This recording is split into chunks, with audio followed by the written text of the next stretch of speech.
कहते हैं कि इत्र ही खुशबू नहीं दिया करते, कई बार कुछ शख्सियात भी खुशबू दे जाया करती हैं, लेकिन इसके लिए जनाब बहुत मेहनत करनी पड़ती है। समाज को अपना वक्त देना पड़ता है और हमारे आसपास ऐसे बहुत सारे लोग हुआ करते हैं जो समाज के लिए काम करते हैं। ऐसे बहुत सारे लोग हुआ करते हैं जो अपने लिए ना सही लेकिन दूसरों के लिए जीना जानते हैं। और कुछ ऐसी ही शख्सियत से हम आपको रूबरू कराते हैं प्रोग्राम गुड न्यूज जज्बा इंडिया में। मैं हूं रेशमा, मेरा आदाब कीजिए कबूल। दोस्तों, कहा जाता है कि प्यासे को ही कुएं के पास जाना पड़ता है, लेकिन हम जो आपको बात बताने जा रहे हैं इसमें कुआं खुद प्यासे के पास आ रहा है। बात कर रही हूं तालीम को फरोग देने की। जी हां, एक ऐसा स्कूल बनाया गया है जो ट्रॉली पर चलता है, दूर दराज के गांवों में जाता है, देहात में जाता है और बच्चों को तालीम देता है। तो किस तरह से ये स्कूल काम कर रहा है और कौन सी शख्सियत इस स्कूल के पीछे है, उनसे भी आपको रूबरू कराएंगे और इस स्कूल की कहानी भी आप तक पहुंचाते हैं। लीजिए सुनिए ये खूबसूरत कहानी।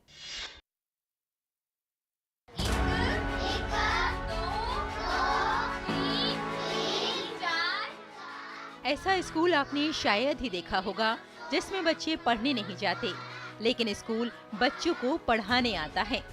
भटिंडा का गुडविल मोबाइल स्कूल जो ट्रैक्टर ट्रॉली में बनाया गया है, ये स्कूल कच्ची आबादियों में जाता है और कच्ची आबादियों में रहने वाले जरूरतमंद बच्चों को मुफ्त तालीम फराहम करता है। अगरचे ये मोबाइल स्कूल ट्रैक्टर ट्रॉली में बनाया गया है, लेकिन इस गुडविल मोबाइल स्कूल का ढांचा अंदर से जापानी शीट, वेदर प्रूफ और जिप्सम बोर्ड से बनाया गया है ताकि गर्मी ज्यादा महसूस न हो।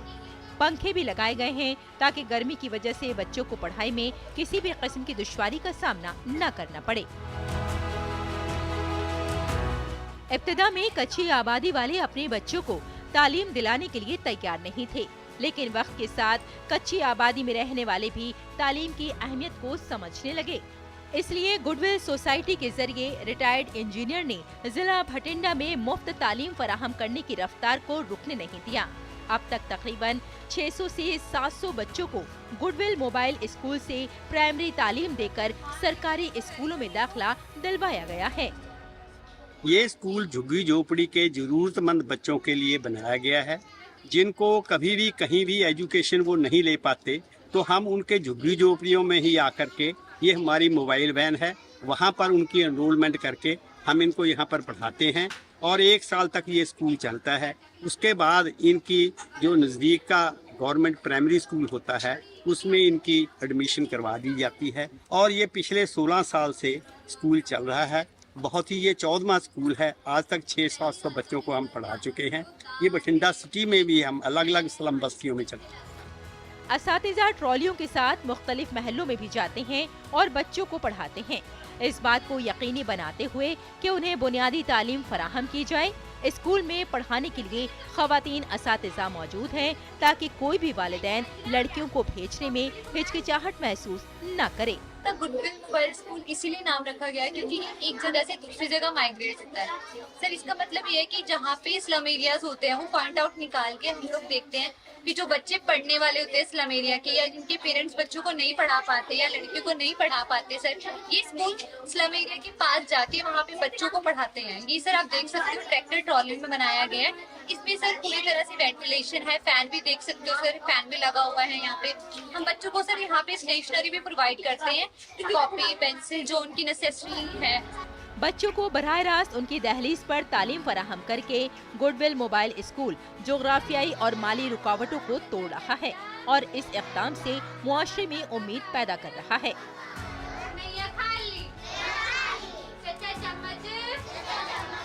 इस इक़दाम ने मुल्क के बहुत से इलाकों के लिए एक मिसाल कायम की है जहां तालीम का बुनियादी ढांचा मौजूद नहीं है और बच्चे अपने स्कूलों तक पहुंचने के लिए मीलों का सफर तय करते हैं। Bureau report, DD news.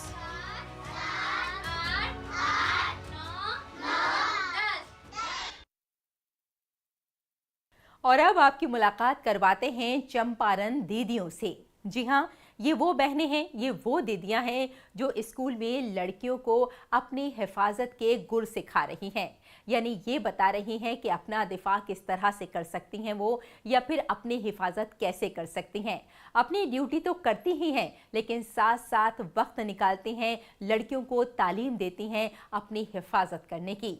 तो किस तरह से ये चंपारण दीदियां कर रही हैं काम, क्या इनका मोटिव है, क्या चाहती हैं कि ज़िंदगी में लड़कियों को किस तरह से आगे बढ़ना चाहिए, किस तरह से अपनी हिफाजत करनी चाहिए, इनकी ही कहानी इन्हीं की ज़ुबानी सुनिए। हम लोग लड़की हैं तो हमें बहुत सारी चीज़ों का ध्यान देना पड़ता है, जैसे कि हमारा सबसे ज़्यादा ज़रूरी क्या है, हम लोग का हमारा सेफ्टी जो सबसे ज़्यादा ज़रूरी है। और हमें क्या करना रहता है कि हमें अपने सेफ्टी पे सबसे ज़्यादा ध्यान रहता है, और ये चीज़ ध्यान में रखना पड़ता है कि हम पुलिस वाली दीदियां गांव की बेटियों को तालीम के साथ साथ अपने तहफ़्फ़ुज़ के हुनर सिखा रही हैं।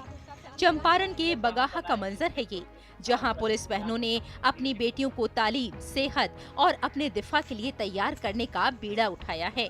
ये नक्सलियों के लिए बदनाम ज़माना सुर्ख मिट्टी पर तालीम के शोले को जगाने की कोशिश है। तो यहाँ पे आकर के वही हम लोग बताते हैं कि कैसे कैसे मतलब क्या चीज़ करना चाहिए। जैसे गुड टच बैड टच हो गया, तो कैसे मतलब कोई लड़का किसी को छेड़ रहा है या तो कुछ भी हो, तो ये अपने परिवार से बोलेंगे, अगर वहाँ से कुछ नहीं हो तो थाने में आएंगे, उनके लिए हम लोग हैं। तो वही यही सब, और वो मतलब वो हम लोग को बोलेंगे तो हम लोग जा करके जो भी समाधान होगा करेंगे। और वही जो मतलब अभी बच्चियाँ जो है इस स्टेज में है, तो वही पीरियड्स वगैरह के बारे में समझाते हैं कि कैसे कैसे क्या करना चाहिए, सफाई पे ध्यान देना चाहिए, स्वास्थ्य से संबंधित, जैसे बाढ़ प्रभावित इलाका है तो बहुत सारी बीमारियां यहाँ आती है, तो उसी सब चीज़ के बारे में समझाते हैं सर। हम लोग इस थाने में पोस्टिंग हुए और हेल्प डेस्क में गए, तो फिर सोचे कि यहाँ पे नहीं, इसके अलावा भी जो प्रॉब्लम है हमें बाहर निकल कर उसको सॉल्व कराना चाहिए। दुर्गम इलाकों में भी और अन्य इलाकों में भी जो मेरे महिला हेल्प डेस्क के पदाधिकारी हैं, सिपाही हैं, उस क्षेत्र के जो सरकारी स्कूल है, सरकारी स्कूल में जाकर के वहाँ के लड़कियों से, बच्चों से बात करते हैं, पढ़ाई भी कराते हैं, क्लास भी लेते हैं। इसके अलावा जो आत्म सुरक्षा है उसकी भी जानकारी देते हैं, और जो गुड टच है, बैड टच है, सब जानकारी देते हैं, लड़कियों को कोई परेशानी ना हो। इसका बड़ा अच्छा प्रभाव पड़ा है समाज में। हमें कई फ़ोन भी मिला, कई फीडबैक मिला है कि जो पुलिस काम कर रही है काफ़ी प्रशंसनीय काम है। कांस्टेबल पुलिस दीदी जी हैं, वो लोग हमें गलत और सही का मतलब बताते हैं, किससे सही से रहना है, कैसे स्वास्थ्य पे ध्यान देना है, सब कुछ बताते हैं। और ये लोग और भी मतलब पढ़ाई के बारे में हमें अच्छी शिक्षा देते हैं।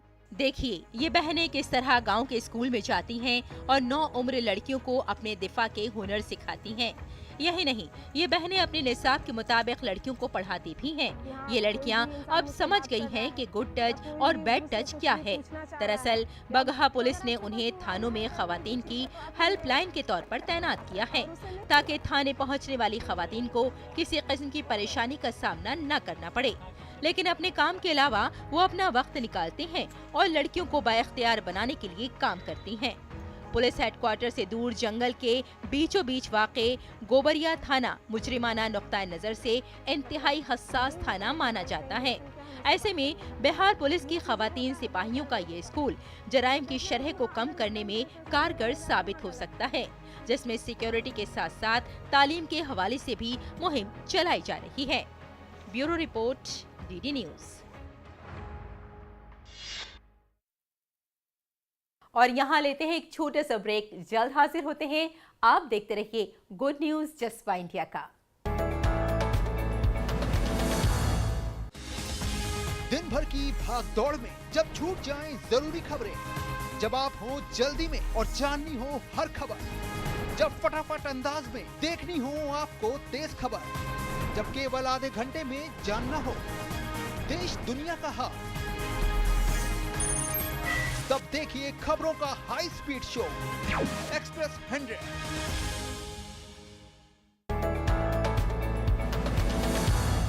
दोस्तों ये तो हम सभी जानते हैं कि किसानों को खेतों में बहुत मेहनत करनी पड़ती है और इंसान अपना पसीना जब तक नहीं निकालता तब तक उसकी मेहनत का फल उसे नहीं मिलता।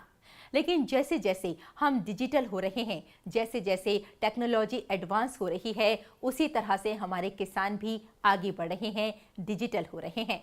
आपकी मुलाकात एक ऐसे किसान से करा रहे हैं जिन्होंने एक ऐसा डिवाइस बनाया है, एक ऐसा सॉफ्टवेयर बनाया है जिससे ट्रैक्टर खुद ब खुद चलता है, किसी ड्राइवर की ज़रूरत नहीं पड़ती है। तो किस तरह से ये किसान इस ट्रैक्टर के जरिए अपने खेतों में बुआई कर रहे हैं बिना ड्राइवर के, आइए आपको दिखाते हैं इस स्टोरी में।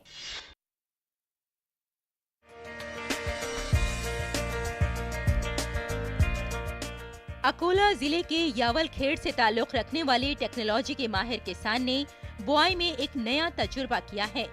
ये किसान जीपीएस कनेक्ट सॉफ्टवेयर के जरिए बगैर पायलट के ट्रैक्टर से फसल बोता है। ज़राअत के शोबे में ये अपनी नौयत का मुनफरिद तजुर्बा है। ज़राअत के शोबे में जदीद तरीन टेक्नोलॉजी का बड़े पैमाने पर इस्तेमाल किया जा रहा है। सोयाबीन को बगैर पायलट के ट्रैक्टरों से जीपीएस कनेक्ट सॉफ्टवेयर के जरिए बोया जा रहा है। नौजवान किसान विजेंद्र ने बताया कि महाराष्ट्र में पहली बार जर्मन टेक्नोलॉजी का इस्तेमाल किया जा रहा है। इस टेक्नोलॉजी के जरिए किसानों को एक लाइन में बराह रास्त बुआई की वजह से सहूलत मिल रही है। जर्मन टेक्नोलॉजी ऐसी है जहां जिनकी वजह से ट्रैक्टर एक लाइन में चलेगा, सीधी बोनी होगी और उसके बाद जब अपन मशागत के लिए जाएंगे तो उससे बहुत बढ़िया अपने को आधार मिल जाएगा। बहुत ही यूजफुल टेक्नोलॉजी है, ड्राइवर की जरूरत नहीं पड़ती। एक बार ड्राइवर ट्रैक्टर लगा दो, अगर आपको सीधा बोना है तो सिर्फ टर्न लेते समय आपको ड्राइवर की जरूरत पड़ेगी। अगर आपको ग्राउंड में बनाना है तो उसमें बहुत सारे फंक्शन है, हमने आधे से ज्यादा फंक्शन अभी तक यूज भी नहीं किए। कनेक्ट सॉफ्टवेयर के जीपीएस को देखें कि फील्ड में इसका इस्तेमाल कैसे किया जाता है और बगैर ड्राइवर के ट्रैक्टर्स के जरिए फसल की बुआई कैसे हो रही है। अब खेत में ट्रैक्टर के जरिए बुआई के लिए ड्राइवर की जरूरत नहीं है। बुआई बहुत आसान है, इसके लिए जर्मन टेक्नोलॉजी के आलात नस्ब किए गए हैं। ये ड्राइवर के बगैर ट्रैक्टर का मुकम्मल कंट्रोल फराहम करता है। ट्रैक्टर खुद सीधी लाइन में बोता है, इसलिए ये तजुर्बा किसानों के लिए काफी अहम है। वहाँ पे सिस्टम लगा हुआ है ट्रैक्टर को, वो ट्रैक्टर कनेक्ट है, ये ट्राइपॉड के ऊपर एक सिस्टम है उसके कनेक्ट है और ये ट्राइपॉड जो है सैटेलाइट को कनेक्ट है। उसके लिए अलग से रिचार्ज करना पड़ता है, वो रिचार्ज हमने किया हुआ है। अब सैटेलाइट थ्रू अपना जो प्लॉट है यानी अपनी जो खेत है वो खेत डिसाइड हो जाता है, उसके बीच बीच में ट्रैक्टर आराम से चल जाता है, कोई दिक्कत नहीं है। आधुनिक तकनीक किसान के लिए उतनी महत्वपूर्ण है जितना मछली के लिए जल, उसकी सेवा वो जैसे जिंदा नहीं रह सकती। उसी टाइम अभी अगर आप देखोगे तो सभी काश्तकारों को वो टेक्निक यूज करनी होगी क्योंकि लेबर प्रॉब्लम इतना है, लेबर मिल नहीं रहे हैं, खेत में कोई काम करने के लिए तैयार नहीं है, तो टेक्नोलॉजी का यूज तो करना ही पड़ेगा। बुआई के लिए वक्त पर मजदूर न मिलने की वजह से अक्सर किसानों को नुकसान उठाना पड़ता था। ऐसे में मजदूरों के बगैर ट्रैक्टर से बुआई का कामयाब तजुर्बा रियासत के टेक्नोलॉजी से शगफ रखने वाले किसानों के लिए रहनुमा साबित हो सकता है। Bureau report, DD news. दोस्तों, ये तो हम सभी जानते हैं कि हमारे आसपास का माहौल बहुत खूबसूरत होना चाहिए, हरा भरा होना चाहिए, सरसब्ज़ो शादाब होना चाहिए, लेकिन इसके लिए ज़रूरी है कि हम अपने आसपास पौधे लगाने की मुहिम में हिस्सा लें। और ऐसे बहुत सारे लोग हैं जो रोज़ाना एक पौधा ज़रूर लगाते हैं। वो जानते हैं कि वो पौधा उनको फ़ायदा नहीं पहुंचा सकता, लेकिन ये हकीकत है कि आने वाली नस्लें उससे फ़ायदा ज़रूर उठा सकती हैं। और एक ऐसी ही बहुत ही बेहतरीन एनजीओ काम कर रही है, मेरा प्रयास, यानी कि खुद ही कोशिश कर रही है कि ज़्यादा से ज़्यादा पौधे लगाए जाएं और समाज को एक नया पैगाम दिया जाए कि सरसब्ज़ो शादाब समाज बनाने के लिए बहुत ज़रूरी है कि हम एक पौधा रोज़ लगाएं। तो किस तरह से ये एनजीओ काम करती है, आइए देखते हैं।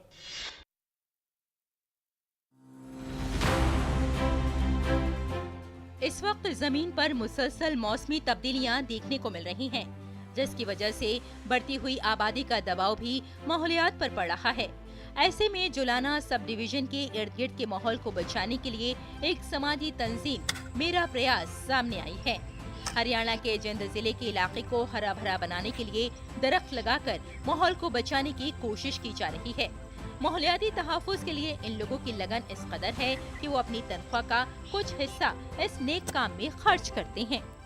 हर साल 500 पौधे हम लगाते हैं और पौधे बहुत बड़े बड़े भी हो चुके हैं जो संजीत जी ने लगाए हैं।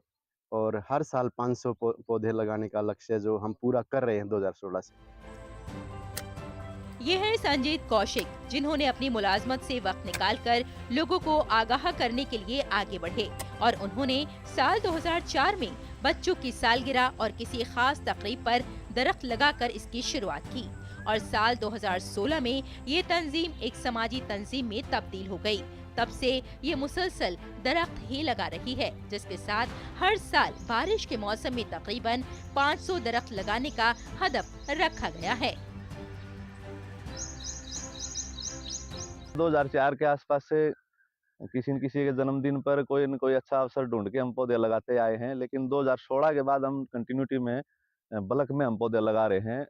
2016 के बाद एवरेज 500 हम काउंटिंग करते नहीं, ज़्यादा भी हो जाते हैं, कम भी हो जाते हैं। 500 का एवरेज है हमारा 2016 से लगातार, और हमारी पूरी टीम है।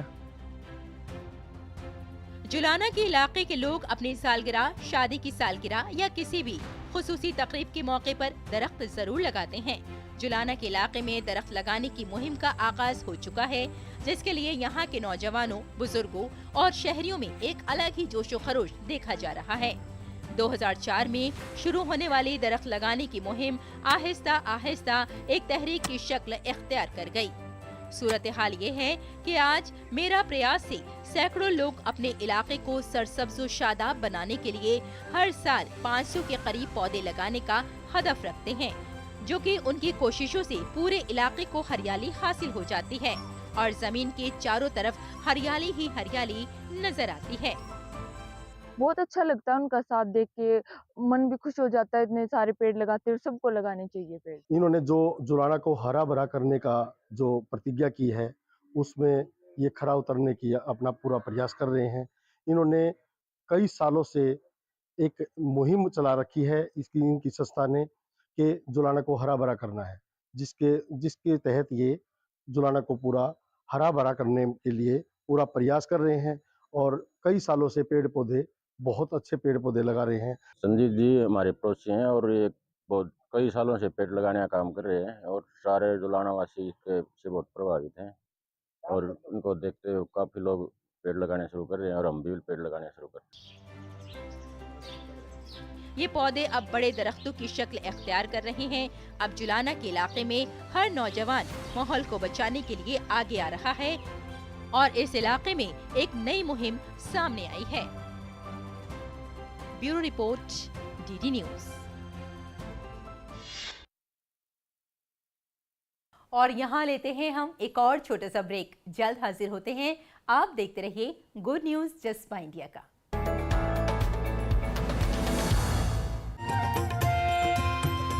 नए दिन की करें शुरुआत भारतीय ज्ञान परंपरा, संस्कृत और स्वास्थ्य के साथ। स्वास्थ्य में उपयोगी आयुष पद्धतियों का विज्ञान, संस्कृति, कला, योग का अद्भुत ज्ञान।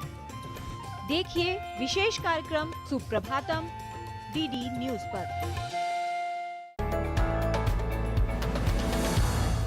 दोस्तों, क्या आप जानते हैं कि हमारे घर का कूड़ा या हमारे आसपास का कूड़ा आखिर जाता कहाँ है?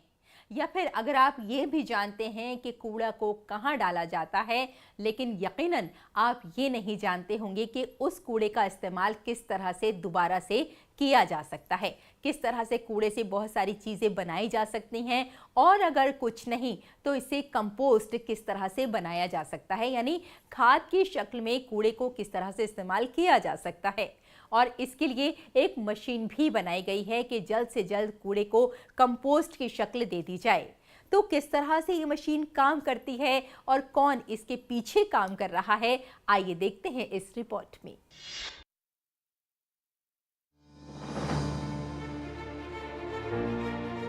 स्वच्छ भारत का गांधी जी का सपना आज भी साकार हो रहा है।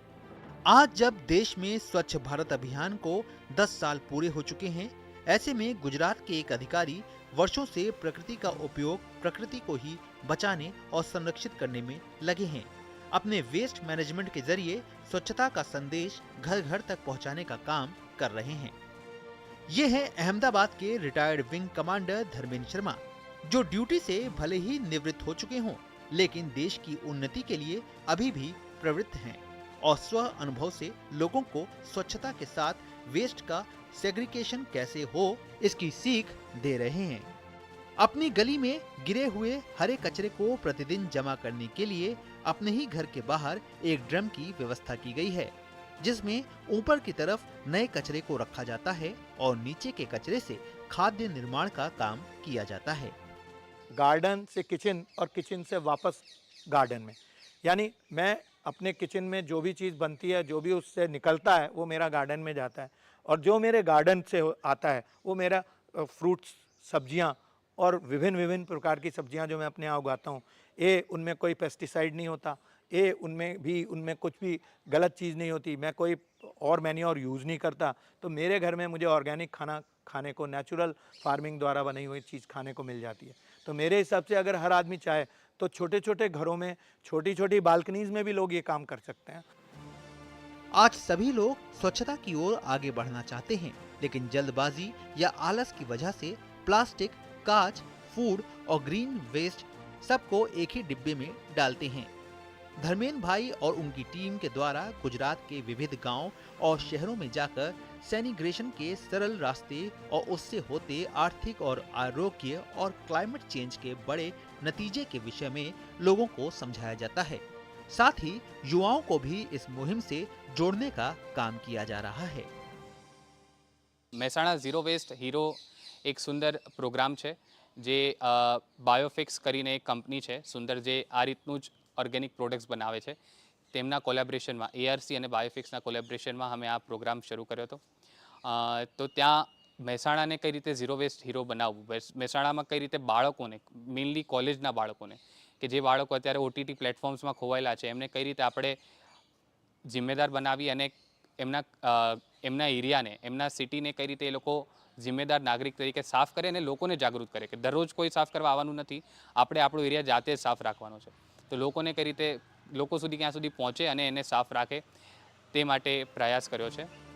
सामान्य तौर पर रिटायर्ड होने के बाद लोग शांति और व्यक्तिगत जीवन में ही उलझे रहना पसंद करते हैं, लेकिन धर्मेंद्र भाई को समाज के लिए आवश्यक कार्य करने में ही शांति की अनुभूति होती है।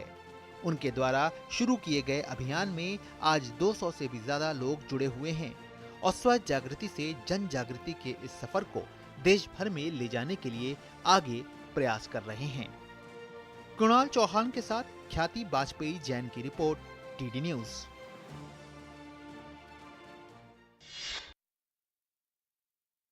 तो देखा आपने, कितने सारे लोग होते हैं जो समाज के लिए कुछ बेहतर करने के बारे में सोचते हैं, और यकीनन ऐसे ही लोग दूसरों से हटकर काम करते हैं।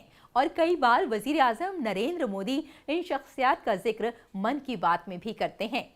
तो चलिए जनाब, ये तो रही कुछ आम लोगों की ख़ास बातें, लेकिन हम आपसे भी कहना चाहते हैं कि अगर आप कुछ अच्छा करते हैं, कुछ बेहतर करते हैं, तो ये मानना आपको ज़रूर चाहिए कि आप अपने लिए अच्छा कर रहे हैं, एक बेहतर समाज बना रहे हैं।